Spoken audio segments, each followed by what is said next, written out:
जय श्री श्याम, राधे राधे। आज की शुरुआत करते हैं हम हौसलों की उड़ान से, जो कि मेरे बैठे बैठे दिमाग में आई कि क्यों ना मैं लोगों को एक अच्छी अच्छी स्टोरियाँ उनके सामने रखूं, क्योंकि वीडियोस पे तो ज़्यादा फोकस हो नहीं पाता है। जो मुझे भी अच्छा लगे और आपको भी अच्छा लगे, ऐसे ही वीडियोस आने वाली है अब। तो आज मैं आपको एक हौसलों की उड़ान से स्टार्ट करती हूँ मैं अपने वीडियोस और सुनाने वाली हूँ, ठीक है। मुंबई के एक पार्क में एक लड़का उदास बैठा हुआ था। तो वो बैठे बैठे कुछ सोच रहा था। तो वो किसी बात से लेकर इतना दुखी और परेशान था कि वह बीच बीच में रोने भी लग जाता था और फिर कुछ भी सोचने लग जाता था। तभी एक बुजुर्ग आया उसके पास में आकर बैठा और बोला, तुम्हारा उदासी का कारण क्या है? उदासी का कारण तो बस यही था कि फिर वो कि होता है कि उसने स्टार्टिंग में बताया नहीं अच्छे से। फिर उसने बार बार उसको पूछा कि तुम्हारा उदासी का कारण क्या है। तो उस बच्चे ने बड़े भावुक होकर बताया कि लड़के ने बताया कि मैं बहुत परेशान हूँ। मैंने एक व्यवसाय किया था और वो व्यवसाय जो भी था जिसमें मुझे 10 लाख रुपए का नुकसान हो गया था। नुकसान होने के बाद अब मेरे ऊपर 10 लाख रुपए का बैंक कर्ज हो गया है, और जिसकी वजह से जो कर्ज हुआ है, मेरा मकान भी गिरवी पड़ा और मेरी बूढ़ी माँ भी बीमार है। ऐसा लगता है कि दुनिया भर की परेशानी भगवान ने मुझे मेरे सर पे ही दे दी है, ठीक है। समझ में नहीं आता कि अब मैं क्या करूं। वो लड़का बोलता रहा, उसको बताता रहा। बुजुर्ग ने उसकी सभी बातें ध्यान से सुनी और फिर उसने अपने बैग से एक चेक निकाला और बोला, चलो मैं तुम्हारी हेल्प कर देता हूँ अगर तुम चाहो तो, ठीक है। फिर चलो मैं तुम्हारी परेशानी को दूर भी कर देता हूँ। मेरा नाम जमशेद टाटा है और मैं भारत में सबसे धनवान व्यक्तियों में से हूँ और मैं जाना भी जाता हूँ। मेरा नाम, उन्होंने अपना नाम बता दिया, जमशेद टाटा जी है। पर वो बेचारा गरीब बच्चा, उसको कुछ समझ नहीं आया उस टाइम पे। उसने जो कुछ बोला उसने सब कुछ बता दिया।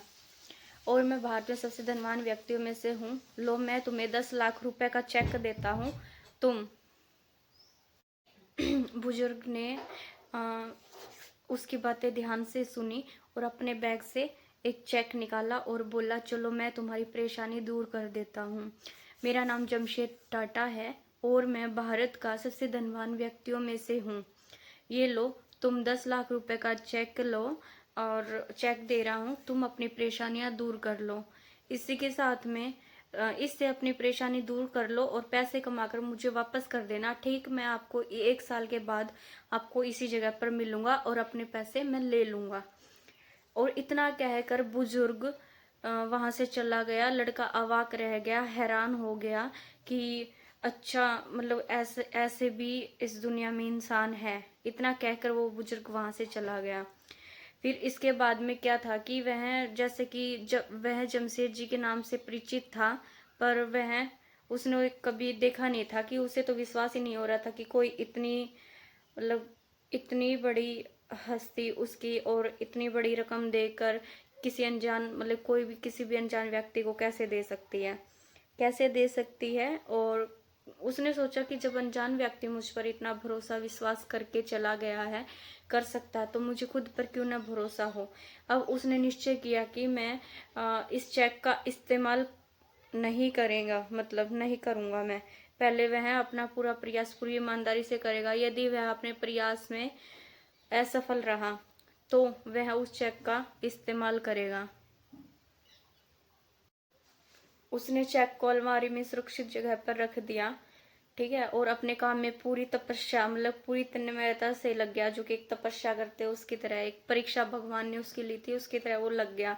अब उसके सर पर एक ही जुनून सवार है कि वो किसी तरह 1 साल के अंदर अपने कर्ज को चुकाना है। उसको पूरा जुनून था और खुद को अच्छी स्थिति में लाना है और पहले जैसा बिल्कुल नहीं रहना। और उसकी मेहनत रंग लाई। साल भर में वह न केवल अपने कर्ज को चुका दिया, ताकि जो उसका कर्ज था उसने सारा कर्ज चुका दिया, बल्कि अपनी आर्थिक साल भर में उन्होंने जो भी उनकी आर्थिक स्थिति थी उसको भी सुधार लिया। ठीक 1 वर्ष बाद उसी तारीख को उसी चेक को लेकर वह पार्क पहुंचा और उस बुजुर्ग का उसने इंतजार किया। उस बुजुर्ग का उसने इंतजार किया उसी जगह पर जाकर।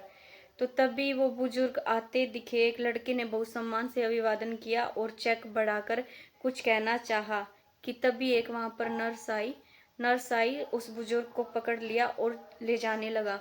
लड़के ने पूछा, आप इनके साथ ऐसा क्यों कर रहे हो? नर्स ने कहा कि यह पागल व्यक्ति है, दूसरों को अपना नाम जमशेद टाटा जी बताता है और खुद को देश का बहुत बड़ा उद्योगपति समझता है, बार बार पागल खाने से भाग जाता है। और यह सुनते ही लड़का अवाक रह गया। जिस चेक ने उसके सोए हुए आत्मविश्वास को जगा दिया और जिसकी बदौलत वो आज अपनी जिंदगी में कामयाब था। फिर से वह अपना करियर बना लिया, तो अपना मतलब पूरा कर चुका लिया। वो चेक फर्जी था, बाद में उसको पता चला जब नर्स ने उसको सारी बातें बताई। पर यही है आज के विचार, सुविचार के साथ, मतलब कि हमें कुछ चीजें ऐसी होती कि हमें खुद पे भी विश्वास करना चाहिए और एक छोटा सा विश्वास हमें कहाँ से कहाँ तक ले जाता है। तो कुछ भी चीज़ों के बारे में ज़्यादा नहीं सोचना चाहिए तो पॉजिटिव सोचना चाहिए और हमें उन पर विश्वास भी करना चाहिए और उस जो भी अपना काम है पूरा जुनून जिद्दी से लग जाओ। बस आगे जो होने वाला है वो होता रहेगा, बस आपको अपने काम में पूरा फोकस रखना है। ओके गाइस, वीडियो अच्छी लगे या ना लगे वीडियो तो लाइक करनी ही है और मेरे चैनल को सब्सक्राइब भी करना है, ठीक है? अब रोज़ वीडियोस आएंगी।